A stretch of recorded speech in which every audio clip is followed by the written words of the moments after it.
Hello, everyone. Welcome back to another episode of Down in the Country podcast. I'm your host, Dylan Reed, and today we are joined by another up and coming country music artist, Josh Merritt. Thank you so much for your time today, Josh. Thanks for having me on, man. I really appreciate it.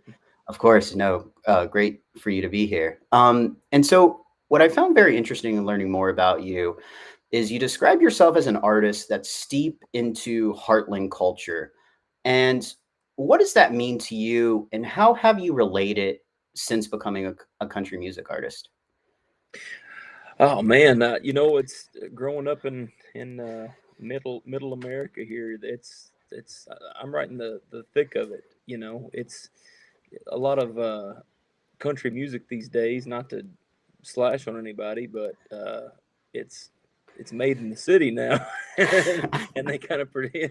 But that's well, just wasn't the case for me, man. I grew up right in the thick of the Midwest, without a big city around for a long ways, and it's it becomes part of you, it becomes your roots, and you get around people that didn't grow. You don't know any different till you get around people that didn't grow up that way, and then you realize like, oh, this is different. This is special. hmm And specifically where you're from, like how was country music like defined? Was it like particular instruments? Was there like an artist that everyone kind of knew in the area that was um pretty big? Was it a particular how was country music really defined? And the reason why I ask that is it seems like depending upon where you're from in the country, it's different. Well, Owensboro, Kentucky is considered the home of bluegrass music, like the home of it. Bill Monroe is from Rosine, Kentucky, which is about 30 minutes south of here.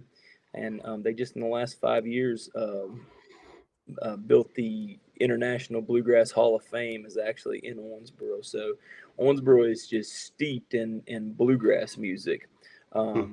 Now the thing about it is bluegrass is a subgenre of country, in my opinion. Most people Hmm. would call it its own genre, but in my opinion, I think that bluegrass is a subgenre of country and many more genres, including blues, has a big play in bluegrass music, um, just the progressions and things like that. Um, so what's what's curious is that this new branch of country that they're deeming Appalachian country, which is Okay. steeped from mostly eastern Kentucky. I love the fact that it incorporates bluegrass, more traditional music, um, into also the newer style of country, Okay. and so those roots run here as well. I would say, and that's a big part of here in today's world as well. So. Wow. Yeah, and it's funny you mentioned Eastern Kentucky. I've learned that there's a big difference between Western Kentucky and Yeah, Eastern Kentucky. People like to make that distinction. man, we're like the East Coast, West Coast, man. You hear some of them. You hear some of them Eastern Kentucky boys talk about music. They say, "Well, it's not Western Kentucky," and it's the same over here. I'll say this though: Eastern Kentucky's had a lot more members roll out though, so doing something awesome over there. At least they have been the last 5 years, and I love it. Yeah. Yeah.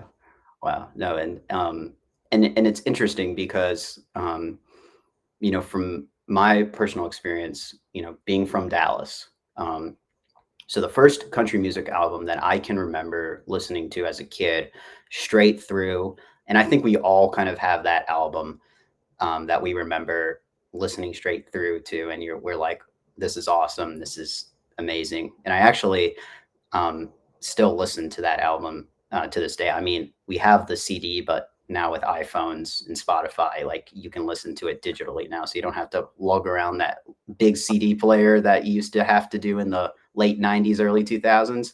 Yeah. But it was the "Carrying Your Love with Me," the George Strait's 1997 album. Gosh, man, that song in particular, my mom will tell you that when the music video came out for that song, that I used to just like stand on the couch with this little like play school microphone that had the cassette tape, and I would just sing and sing and sing it. Man, I would almost deem that song and George Strait as one of my first influences country music. Yeah. A little boy. Yeah. Well, my favorite song on that album was "Today My World Slipped Away." Oh yeah. Yeah, That's good stuff, man. That's good and stuff. then the first song that I will say, not not to devalue that album, but I think we also, um, as I would consider myself a fan of country music. We have that album that we're kind of emotionally attached to, and then I would argue we also have that song we're emotionally attached to. Yeah. For me, it was "I Hope You Dance" by Leanne Womack from Oh 2000. And I gosh. know, like, I might be aging myself when I say, like, I remember when that song was, like, big in 2000. So yeah, that was, like, the first song, and then, like, on top of that, I remember as a kid listening to Mickey Gilley.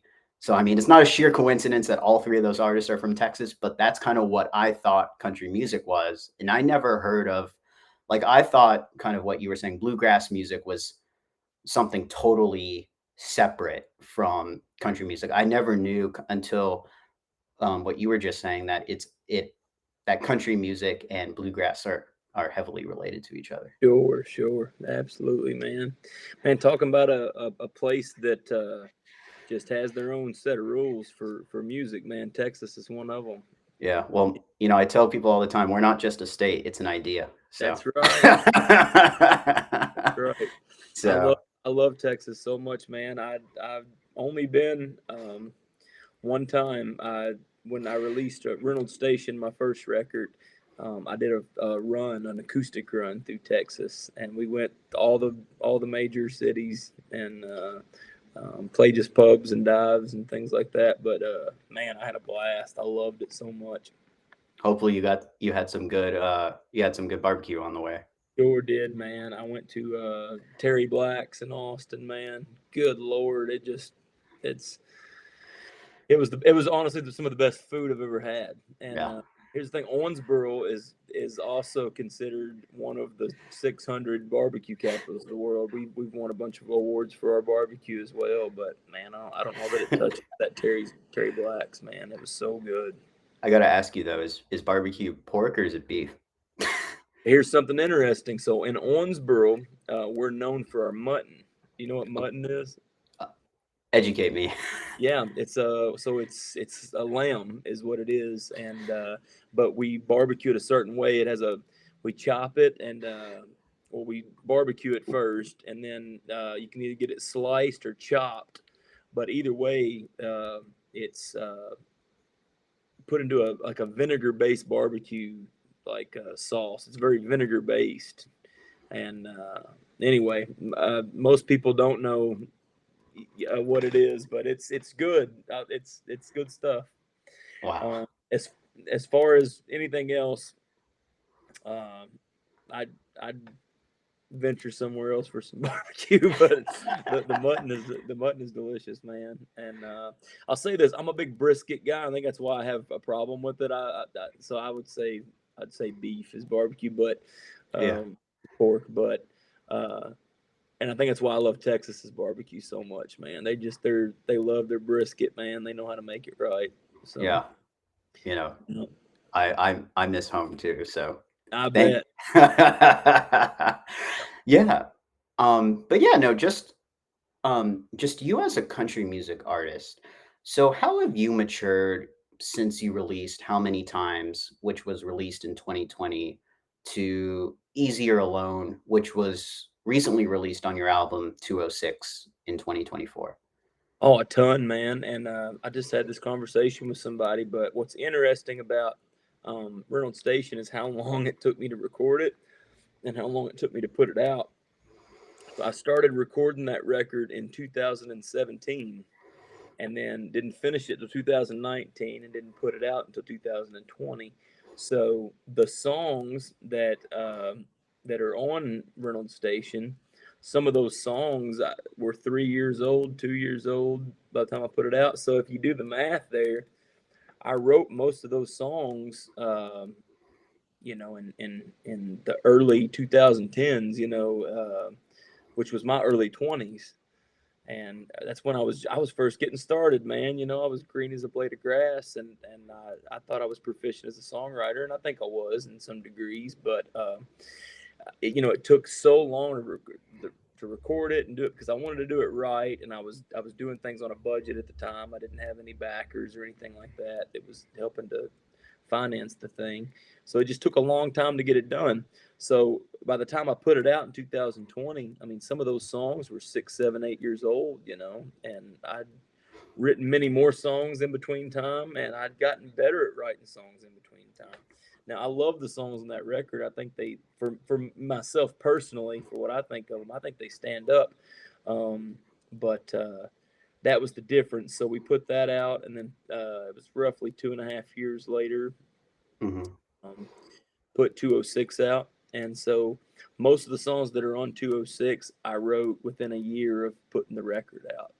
Oh, Uh, wow. within 2 years, I'll say, of putting the record out, and they were in a specific time. So I'd grown so much as a writer, as a person, um, Hmm. where I was in my life, all those things. By the time it come to putting that record together, Oh, wow. And that's still a quick turnaround for an album. sure, sure. Well, it used to be, in today's world. Albums are kind of disappearing, which is sad to me, man. I'm an album person, man. I'd rather listen to somebody's album all day long. I want to hear a collection of songs, but the way some of these distribution spots are set up, I mean, they still do it. You can still do it, but the promotional tools aren't there anymore to push an album. They really, unless you're doing singles beforehand to promote the album, uh, Hmm. they really don't push the album the same way once it comes out, unless you're signed Hmm. to a label or something like that. If you're independent like me, um, what I found on this last bout and the age that we're living in is that um, I got the most push off the songs I put out before the album came off as singles, and that's just the way the world is set up these days. It's sad. Hmm. I'd rather do an album all day long, Hmm. but and with singles, the thing about it is there's some guys putting a single out every 30, 60 days, which is insane to me, but you know Hmm. that's the way the world's turning right now. Yeah. What's the technical term for it? Like drip releasing an album? Yeah, yeah, just doing the thing, just one song at a time. Hmm. Yeah. Well, and that's actually though like smart marketing because you hype up your fan base. Right. It is for sure. As long as you have an album, all my albums, I don't have any. There's no filler songs on there. That's why I don't release an album with 20 songs on it. And like 206 was 8 songs. Mm. It's a relatively short album, but I think all those songs they were, to me anyway, in my opinion, I Hmm. was proud of them. I thought they could all stand on their own if they needed to. Hmm. But it would be hard to drip release an album if you had 3 songs on there with 15 songs of filler or something. That'd be kind of tough. Yeah. No. I mean, at that point, you just want to release the entire thing. Yeah, yeah, just put it out there, and because some of those songs you think are just like your B-side songs, they end up being people's favorites, man. So Hmm. Yeah. Well, it's that classic like Steve Jobs marketing. Like people don't know what they want unless you put it in front of them. sure, sure, I believe that. Yeah. It's the same thing with music. Like people don't know what they like unless you put it on Spotify or Apple or Amazon and you know, they listen to it. Yeah, yeah. And it's changing all the time. That's the thing. The taste, the thing. It's there is no Mm, reason to it. The people that try to follow the trends, mm, I know people that's had success with that by just following the trends, but it's like a bottle rocket, man. In my opinion, most cases, it just pew and it's done. Uh, mm, the people that have longevity in this game are the people that are trying to just be themselves and be original. And mhm, thing is, they People may not like it at first, but one of these days you'll hit something that's different. That's not the thing that's going on, and then all of a sudden it'll be the thing, Mm, and then it's never going anywhere. Then you're mhm. staple time. Yeah. So It only takes one. that's it. One, man. One. Mm, We had some fellows out of Owensboro that just blasted off, man. They're having a heck of a year. Old 60, heard of those guys? I have not. Yeah, they're from out of Owensboro. They're just booming right now. Might be one of the bigger underground bands in the country right now, and they're killing it. Young guys, early 20s, I think, and that's what happened. They had a song that just it's it's Mm, it's it's good. It's yeah. catchy. That's the thing, and man, they're out there doing it. They're opening up for Charles West Godwin, I think, right now, and just all over the place, doing all the festivals. So, Is there something? Is there something in the water down in Owensboro that I'm not knowing about? and I'm telling you, it's the spot. I've said for years. I've said for years, man. There's a big music community here, man. A big music community. There has been for as long as I've. When I first started playing music, I could make a living. I'm telling you, a living playing the tri-state area here. We're right in the Mm, like this trifecta of Indiana and Illinois and Kentucky, and so I'm about 30 minutes from Evansville, Indiana, which is a pretty good sized town.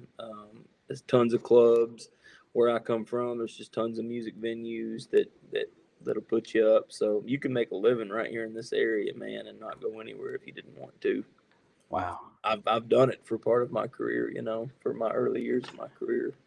So, but I've said for years that we've got that, but no significant artist has really blasted out of here that's like really just hit it. But they're coming, man. They're coming, and especially here's the thing: in the last 5 years, it's been even more. I won't say deflating, but it's kind of like, damn, what's going on? That East Kentucky's had so many. I mean, you're talking Chris Stapleton, Sturgill Simpson, Tyler Childers, just to name the big dogs. Not Yeah. to mention the guys that are just the step below them that are just killing it right now, putting out good music. But I've thought for the longest time, I'm like, when is West Kentucky going to get a spotlight on some of this talent over? Not even talking about myself, but just some of the awesome talent that's over here. And I think it's happening right now, man. It feels like it. There's a lot of people hitting right now. Colt Graves, the guy from here, he just signed with Timberland label, Mm, which is really cool. And like I said, those old 60 boys, man, they're really doing a good job right now. Kelsey Hard, he's from not too far south of here. He's huge in the big country scene right now. He's taking off. So a lot of good names coming out of this area right now. wow. No. Give me some homework to do. Yeah, yeah. Go check them out, man. Yeah. Awesome. And and that provides a great segue for about the two songs. I know you've written other songs, but the two songs that are my favorites are How Many Times and Easier Alone.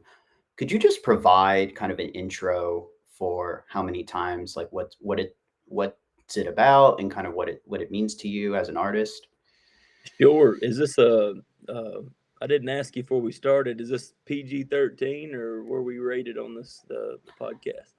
Um, feel fr- Are we wide open? uh Great question. So feel free, but yet again, this will be on YouTube, so Sure, sure. Cool. Okay, I just making sure for you. So I wrote that song about a a night doing some things that I shouldn't have been doing, and Hmm, it was the only time I tried that particular substance, and the only time I would. But I had to. I tell people I only tried this particular thing one time, and I did it for a week straight, and that was the end of it. And honestly, that's what I wrote that song about, man. It was fun for the first couple of days, and I was in a really bad spot in my life anyways, and I was looking for anything to pick me up, and it was fun for a couple of days, and then by day three I felt worse than I ever had hmm, mentally, and luckily I was smart enough to say, hey, I can see the bounce from the up and down on this, and I threw it away. But I was sitting in my house one night, and a friend that had been with me had left, and I was by myself uh, doing these things, and just feeling as low down as I'd ever felt in my life, just all the way around. And Hmm. that's what I wrote that song about. I was kind of feeling sorry for myself, to be honest, and just without even knowing it, documenting that in a song while I was sitting in the puddle of tears I was in. So Awesome. And do you mind if we play like a short clip? I would love it. Yeah. Awesome. Is there any action I can take to bring you to my world? Sometimes I stop and buy some time.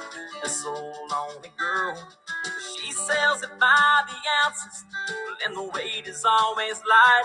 If I have enough, chances are that I won't sleep tonight. So I put some on the table and I dress up for the town. Well, I pull myself a reel and then I take the first one down.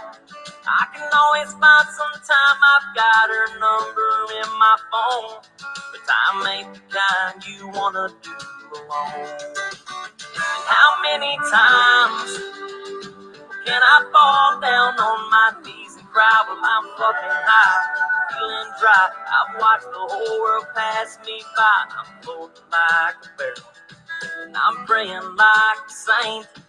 How many times can I be what I ain't? No, I love, particularly in that song, the first time I heard it, what I really loved is um, kind of like you were vulnerable, you were honest, kind of what with what you were going through, and then it seemed like that the guitar and just solely focusing on the instrumental portion of it, it kind of made me think as a listener, okay, this song is going to be something serious. It might be sad. I didn't want to make any assumptions, but it wasn't like, of course, it wasn't this kind of hard guitar riff that you hear kind Yeah. of opening. Um, and so that was kind of one of the things that I really paid attention to was that, and then kind of how you overlaid the vocals onto it. Like the vocals were a little bit more powerful, it seemed, than the guitar aspect, but it wasn't. You didn't kind of like overpower your vocals with the song. Is that kind of what you were kind of envisioning when you were writing it at the time, or when you were mixing and mastering it and producing it? Not when I was writing it. I really didn't know, man. I didn't know what I had. I knew it was my favorite going into the studio. I'll say that. Or no, oh, I'm sorry, it wasn't my favorite going into the studio. And then once we got in there and the way that it came out, it was my favorite by the time we got done, which is why I ended up putting it out as a single off of the record.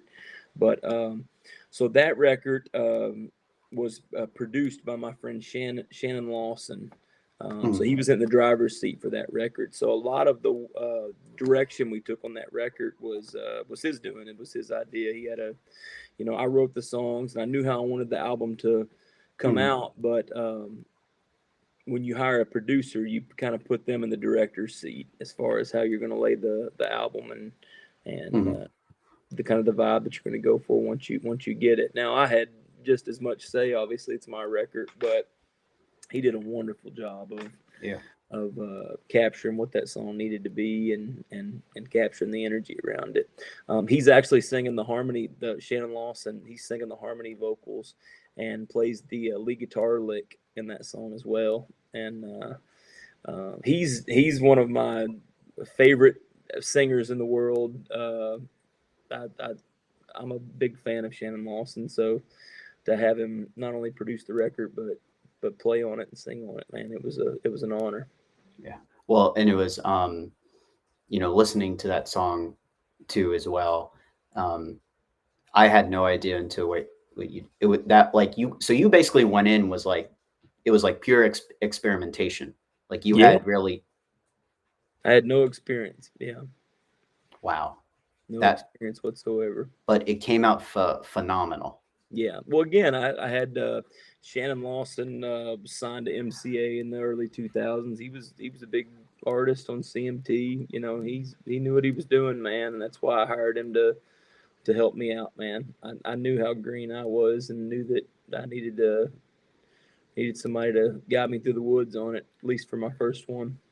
Now, was there for how many times with that single, were there particular artists that you were listening to at the time that you got? And I understand you kind of went in with kind of an experiment behavior, but was there any artist that you were listening to before you were recording that you were like, this is maybe someone that I might want to try and emulate? I can't for a lot of my songs I can, you know what I mean? I can there's definitely a lot of influence. You know, music is all influence at this point. But for that one in particular, I can't name one, man. Yeah. We the way we recorded that song is we layered it. So I think I came in and did a scratch vocal and played acoustic, and then we Hmm. brought a rhythm section in, a bass guitar, you know, the bass guitar player and the drums, and so the song kind of just grew as it went. You know, we had an idea of what we wanted it to be, but when you layer record like that, I think something that's cool about that process. I like both processes of recording. I've done both, but what's cool about the layering process is it's kind of like sculpting clay. The more Yeah. things you add, um, the different the song, you know, the different that the song becomes as you're going. And there are many songs like "Best of Me" on that Reynolds Station album was a slow song when I brought it in, and then by the time we got done with it, it's kind of an upbeat, you know, Yeah. uh, more dancey song by the time we Yeah. got done with it. And that's just what it turned into in the studio. And we definitely were trying to keep an open mind and an open heart when we were recording those. Yeah. Because listening to that song, I don't know if this was on purpose or maybe it was just what my ear was thinking of when I was listening to it. I got a hint of that Owensboro bluegrass sound in there too, as well. Oh yeah. Well, that's just ingrained in me, man. It comes out in a lot of my stuff, you know. I've uh I've thought many times in my career about uh experiment with other genres of music, and I love all genres of music, but if I sing on it, it's going to be country is cow dung, man. Yeah. So, No, awesome. And then there was another song that you wrote that's on the album 206, which was just recently released, yeah. called Easier Alone. Could you just um, s- provide an intro about that song, kind of what it means to you as an artist? Yeah, I wrote that song coming out of I was about 6 months out of a relationship, and I'd been real down and out and depressed for the 6 months leading up to writing that song. And I wrote that song trying to talk myself out of feeling bad. I was just got to that point where I was like, all right, we gotta do something here. We gotta get up and fix ourselves. So that song is about someone who's talking about things that they miss about a person, but Mm, they're saying it in a way that's contrary. So they're saying, you know, the laundry, it don't pile up like it used to. They're thinking of things that like, oh man, this house was a mess when that person was here before. It's not that it's not that messy now. But then you get to the chorus and it's saying, you know, it's easier alone. And then he kind of, but I ain't never wanted easy, you know. So it's kind of somebody that's sitting and saying, um, you know, it may be easier. There may be things that are better, but this ain't what I wanted. You know, I yeah. like the relationship a lot better. You know. So, so is it kind of safe to say, kind of throwing in another Kentuckyism when I say this, it's like, is the bluegrass better on that side, really? Yeah, yeah. It's just here. Now, do you mind if we also play a clip of that song too, as well? Yeah, I'd love it, man. Waking up again and I'm sleeping in the middle of the bed. Thinking about the night you were here and I was sleeping on the edge. Laundry, it don't pile up like it used to. And all the things I bitched about, I still do. It's easier alone, and I ain't never wanted easy. I know I must have said that once.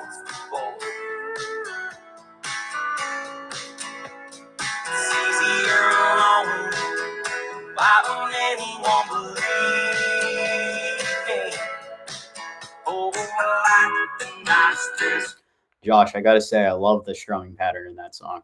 Thank you, ma'am. Thank you. Something else interesting about the recording process of that song. Um, so there was an original version of that song that didn't make it. We we got all the songs done. We were getting to the mixing process, and I just honestly, the first version it was good in its own light. It was a lot different than that one, Mm-hmm. but it just wasn't what I wanted out of the song. It didn't sit. It didn't say the things that I wanted the song to say. Mm-hmm. And so I ended up opting to re-record it, and we did.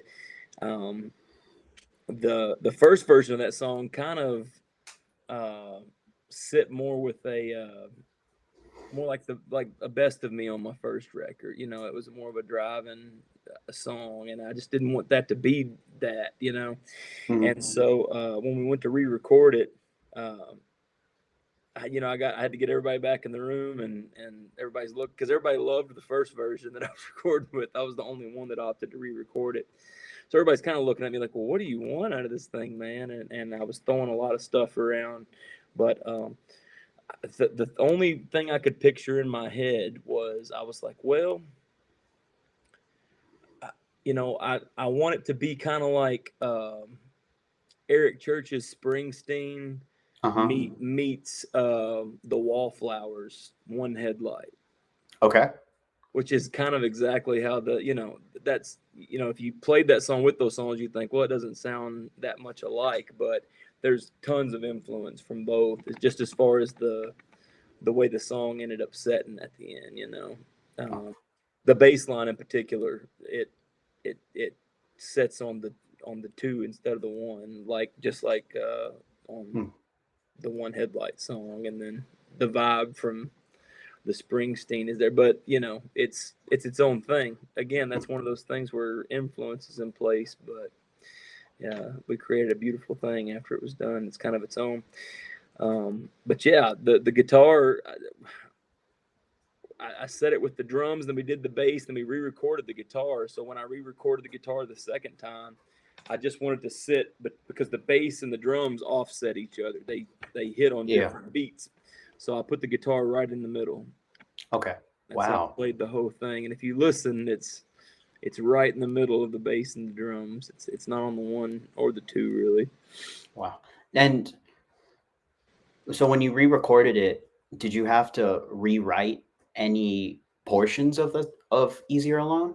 Nope, nope, not at all. Just the way we laid it, man. That's the thing. You could take a slow song and make it fast. You could take a fast song and make it slow. Um, yeah, Mm-hmm.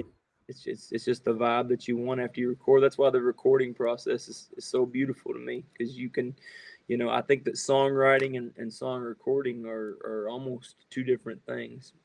I really Yeah. truly believe that, because um, I put it like this. Songwriting is kind of like going and designing a house on a blueprint. Uh-huh. Recording a song is like building the house Mm-hmm. at the end of it. That's the best way to describe it, I think, because again, you could take a song that had one vibe and make it a totally different vibe, Mm-hmm. no matter what the lyrics were.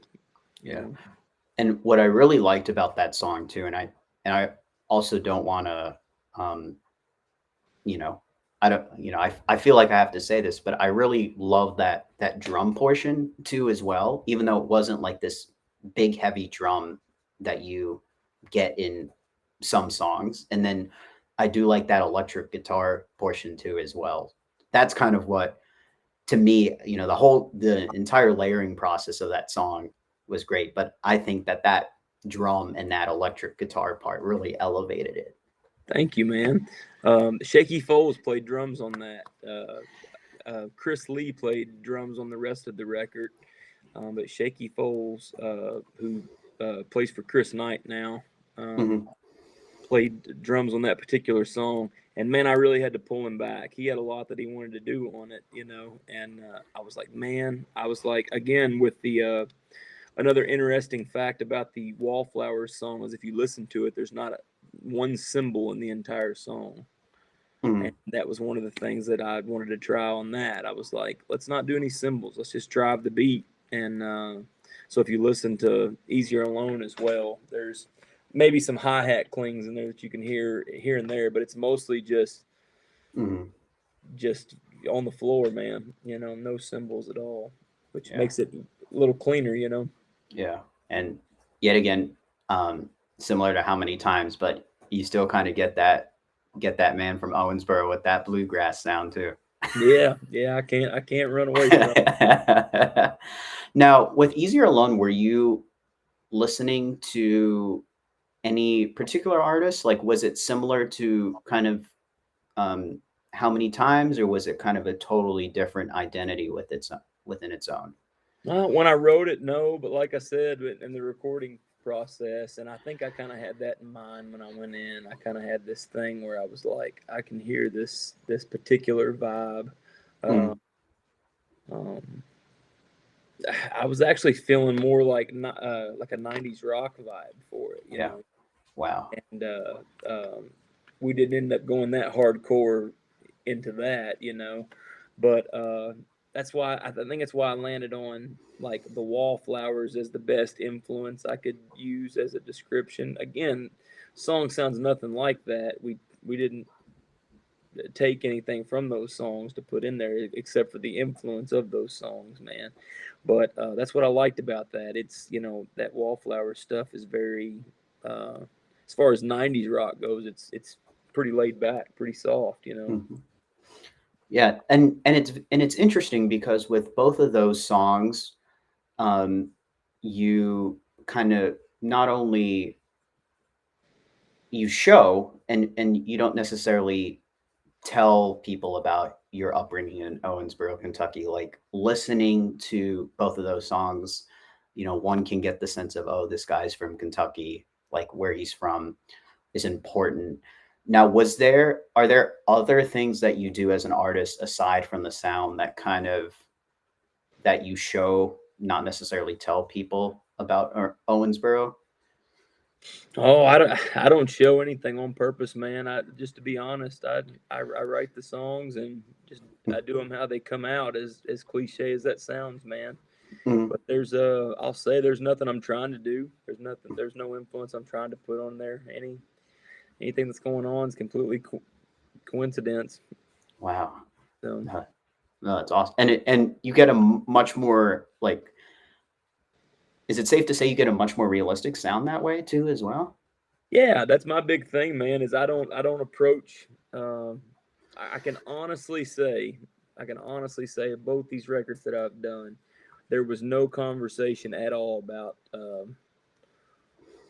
how do we make these so people will listen to them, or how do we make these so that they'll be relevant with what's out right now. How do we make these so that there was none of that. I had songs and we went in like a painter with a blank canvas and just started painting and kind of just seeing what came out at the end of it. Now again, as you're recording, you start hearing things, man, Hmm. um, and influences start popping out, especially when you're describing to studio musicians and stuff like how you want a drum beat to go, like throw some Jim Croce on there, or something, Hmm. so but Hmm. none of it was on purpose, though. I can honestly say that, man. We just went in there and I made the music as honest as I possibly could. Hmm. Just Yeah, yeah. awesome. No, and it's because you brought up a great point because an eighth of a beat, a half beat, or even like you know like a whole note, like it really can change the direction of the song too, as well. Yeah, for sure, man. For sure. Can change the entire thing. Mhm. And I just want to switch topics here a little bit. So, kind of, so you grew up during and I don't want to butcher this, amphetamine epidemic, Cool. and you kind of really saw firsthand how it impacted rural America. And Yeah, I don't. I think partly we're still in it. I don't know that it's ever. It may be worse in some areas, man. It's just it's it's tough. It's tough to watch people suffer with Mhm. a chemical that was only made to hurt them. And but how are you able to remain true to yourself as a musician, as someone who was raised by his grandparents? Yeah, so I was raised partially by my grandparents. It's a long story, but I got taken away from my mom when I was 8 years old. She had a lot of trouble, and I went to live with my dad, who about as blue collars they come, about as I think the hardest thing he's ever touched is probably Bush Light, but but but the thing, I was back and forth between there, man. Reynolds Station was always my home. My home with my great aunt and uncle, that was always my anchor. So that's why I've always said that that's my home. And I would get to go see my mom on the weekends growing up after all that happened and everything. And sometimes I got to do that, and sometimes I just stayed with my grandparents during that time. So, um, but yeah, it definitely morphed the way that I make music, the way I live my Mhm. life, all those things, man. It was hard, to be honest, very hard, and Mhm. but a lot of those tribulations made me who I am today, and uh, made me think about things the way that I think. They make me not scared to try to be original, you know. Mhm. Um, so I think that's some of the stuff that comes from growing up that way. Everybody I know that's grown up the way that I grew up, there's only two um, ends to it. You either end up going down that path and leaning into it, or you steer, pretty far away. And I'd say I was right in the middle, man. I did my share of experimenting once I was in my 20s and things, but even during that time, I've always thought I had a level enough head to experiment with something and almost immediately to say, Jesus, this is not good for me. This is not good for me, as physically, mentally, my soul, any of those things, man, which always been things I've kept near and dear to myself.